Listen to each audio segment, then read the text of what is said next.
Well, all right. What's going on, guys? Hope everybody's doing good. Welcome to another episode of Ride With Me. It's been a little while. Since I was able to put up a video. It's been a lot going on. We just got back from taking our kids to church camp. My wife and I run our church's student group, and it was phenomenal. So my voice is finally starting to come back. I had straight rasps there for a couple of days. It was pretty epic. And I just wanted to take kind of a week away from making any content or anything like that and just kind of refocus a little bit. And while I was gone, I've been thinking a lot about different subjects, obviously, because I am a thinker. And I had this concept that I was considering involving community. You know, a lot of us like to isolate, maybe is the word. We think that we can do this thing by ourselves, and I am here to tell you that's just not true. Whether we're talking about your spirituality, your faith, or we're talking about school, or we're talking about just your day-to-day life, your work, we were not made to be in isolation. And I think it shows if you look at our current climate in terms of our day-to-day lives. So many of us are online. You know, I mean, right now you're watching this video online. And there's nothing inherently wrong with that. The problem comes whenever you begin to solely live your life online.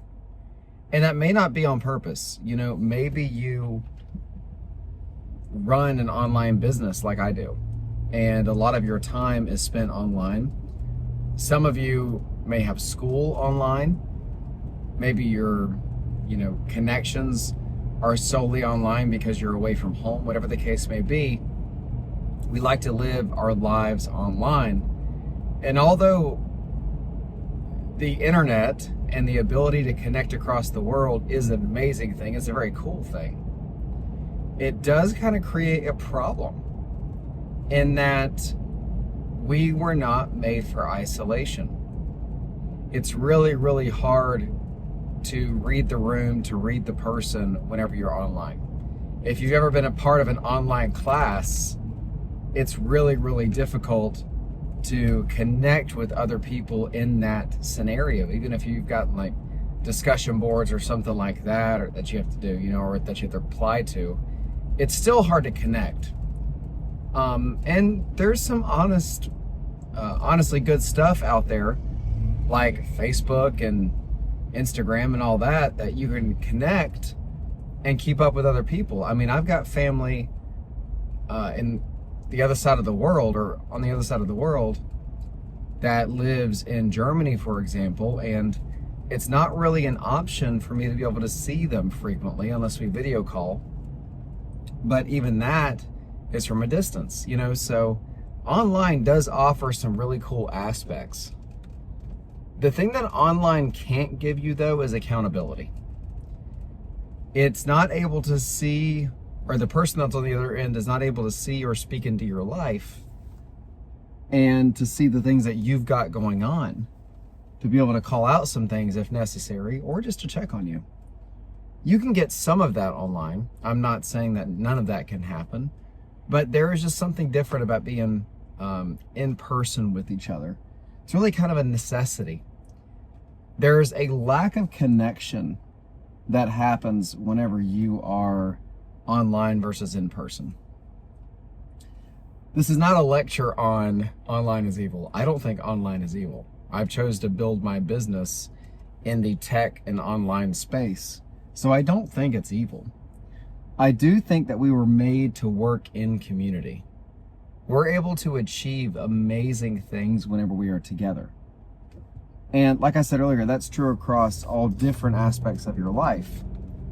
If you take the concept of faith, I am a Christian, and it is written into our scripture, into our daily life, that we are in community with each other. The whole point of the Torah was that it would be discussed. The whole point of the Bible is that it would be discussed. And that goes into all different parts of our lives.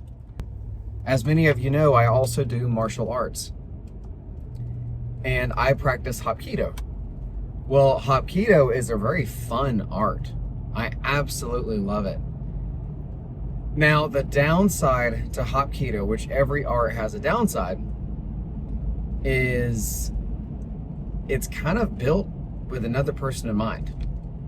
You can punch, you can strike, you can kick, you can do all those things, but it really has to be pressure tested with another person. So I don't subscribe to the whole learning an art online thing. I know you guys have probably seen that. I don't think that that is a viable option for most people. It's really hard to get feedback as a student, that method, but you have to have a person with you. Everything that we do is designed to be in community. Now, having said that, I'm not saying that it is healthy to always be in community either. We see multiple times in Scripture to where Jesus would retreat away from his people and from his disciples so that he could spend a one-on-one time praying with God and meditating. And I think that's an important part of our daily life. So it's all about learning balance. There's nothing wrong with being by yourself. There's nothing wrong with taking a moment to breathe, as long as you don't get stuck there. Now, a lot of you are in school. So you might be in college, maybe high school. I can tell you that if you have moved away for college, or school rather, and you are away from your family, that's hard, guys. That's really tough. I was blessed that whenever I moved to go to college, whenever I went to go change my degree, and it's a whole long story, I'll share that another time. I was blessed that where I was moving, I at least had some family, and I was familiar with the area. I didn't really have much in terms of friends, but I made friends quickly. So that was a blessing. But it's really, really tough. You know, if you move to the other side of the US and you're leaving your family, your friends, your home, your dog, you know, all of that is very important, and it does hit. So isolation is not a good thing. Now, some of you are really, really good at meeting new people. I think I'm an ambivert, but that's a balance of introvert and extrovert, but I definitely lean more towards the extrovert. So I'm totally fine now. This hasn't always been the case, but I'm totally fine now walking up to some random stranger and introducing myself. And I can figure out something for us to talk about.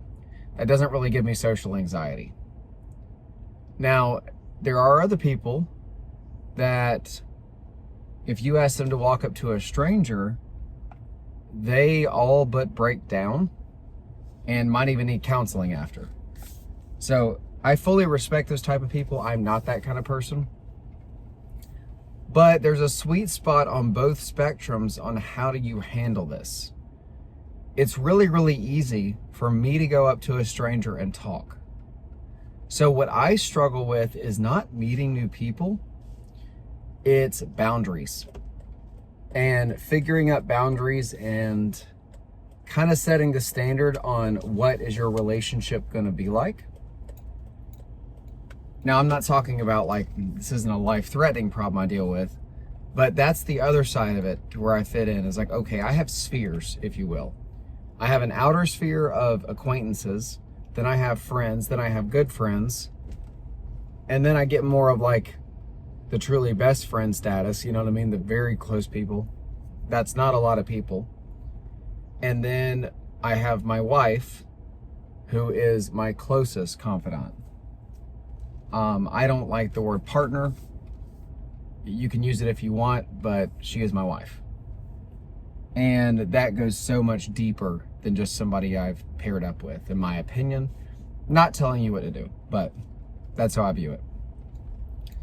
So I think it's important to have these levels, because whenever you are with somebody, in my case, whenever I'm married, that is a space that only that person should be in. Your parents cannot be in that space. Your friends cannot be in that space. So it's important to have those boundaries. The other side of the spectrum is introverts that struggle to meet people and that struggle to find that community. And I get it. It is really, really tough to find your people. If I can offer any suggestion in how to find your people, how to find your community, number one, remember that the voice inside of your head, just because you think it, does not make it true. So it's really, really popular now to have people that say, like, live your truth, find your truth, speak your truth. I respectfully disagree with that, because truth, by definition, is not subjective. So we can't just decide what truth is. Now, I'm not saying that I have all truth or that I know all truth. It's not like that. I do believe that my faith offers all truth. But at the same time, I cannot look at myself and think just because I believe something that makes it true. I can understand, like, believing in yourself. I'm totally on board with that. But there is a certain part of me that has to look into the mirror and say, okay, right now you are feeling incredibly anxious. Is that true? Are you actually anxious? Are you believing a lie? So you cannot look for this whole speak my truth, find my truth thing. Rather, I would suggest the opposite. Find the people in your life that can speak life and truth into you. And not only find them, but give them permission to do that. That's the hard part. I can find friends. That is not tough. But very few of those friends are in that tight circle of influence that I will listen to. You know what I'm talking about. Somebody calls you out for something and you just want to blow them off. But if it's somebody that you really trust and they call you out on something, it might sting, but you probably listen. So going back, the first part of that is find the people that can speak life into you. Don't be so consumed with just because you think it makes it true. That's not true. That is a lie. We need good people that can call us out. We need good people that can set us straight. The second part of that is be who you are. I know who I am and I know who I am not. And that's not a matter of truth. I am a martial artist. I suck at sports. I tried so many sports as a kid and I was not good at any of them. Nor do I find sports very fun. Not bashing it. I totally get why people are into it, but I just don't care about a team and watching them play a season on the TV or even in person. Now, am I cool with going to watch a game from time to time? Sure, I'd love to go. There's several places actually that I'd love to go watch a game, but it's not one of those things that really get me going. So I'm good with that. If I pretend to be a sports fanatic and I'm faking it, then I'm trying to fit in with that crowd, but eventually it's going to be known that I don't know sports. It's one thing if you're trying to learn it, though. I'm not saying that. If there's something out there that you want to learn, that's great. But I don't really care to know it. You know, it's not relevant to me. So if I pretend to be in love with sports, I'm going to be connected with the wrong people. If you're not really sure how to do that, you can make a list and just write things that I love and things that I don't like. And be honest with yourself, because if you can't be honest with yourself, you can't be honest with anybody else either. So what do I like? I like music. I love Star Wars, Harry Potter, and Lord of the Rings. I'm a total nerd. and I like martial arts. I love entrepreneurship.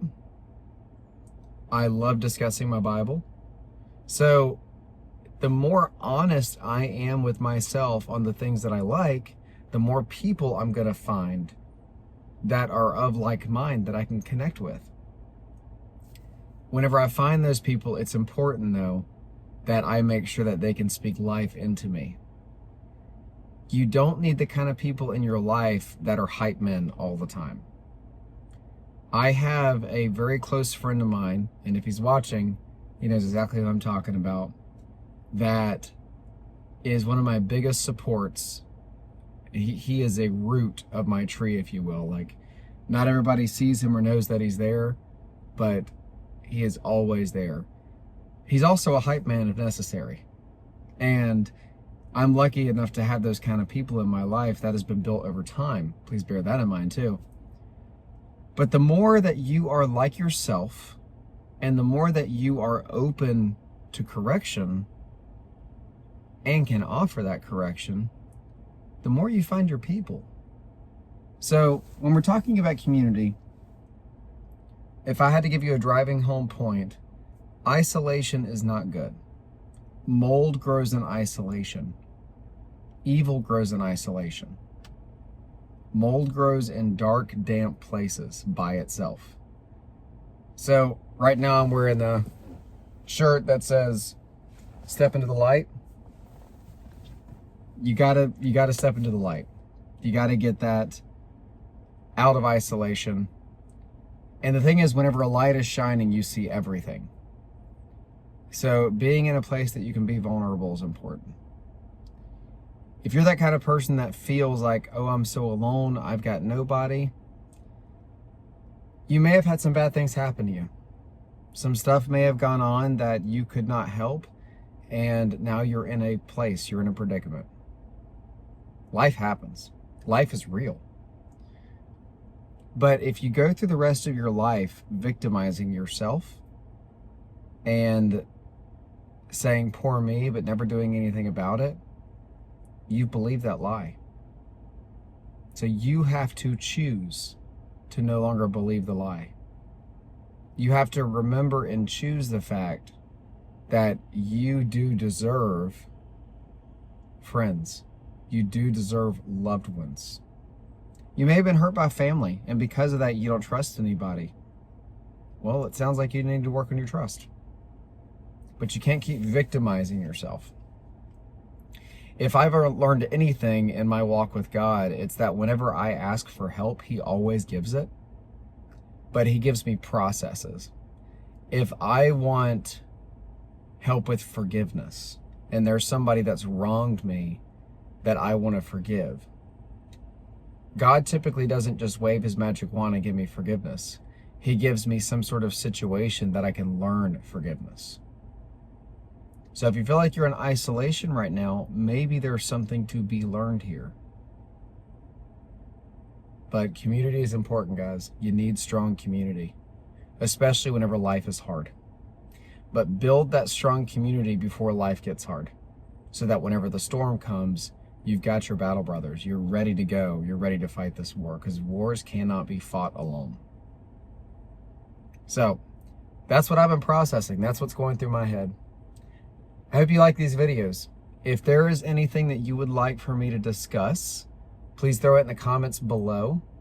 I do want to tell you guys that I have a super cool app coming out called the Triage System. And it is a way of prioritizing what you have to get done in a timely fashion. And it is absolutely phenomenal. I built it specifically for college students, high schoolers, you can use it as well. But guys, I am so excited. We are probably about a month from it going public, is where it's looking right now. As soon as I can share more about it with you, I will. It will be all over this place. It will be posted like crazy. But the biggest driving point that we have in this app, once again, is fostering community. Being able to connect people together, not just in isolation. So, hope you enjoyed today's talk. I am at my destination, so I've got to get. But I will see you soon. Take care. Bye.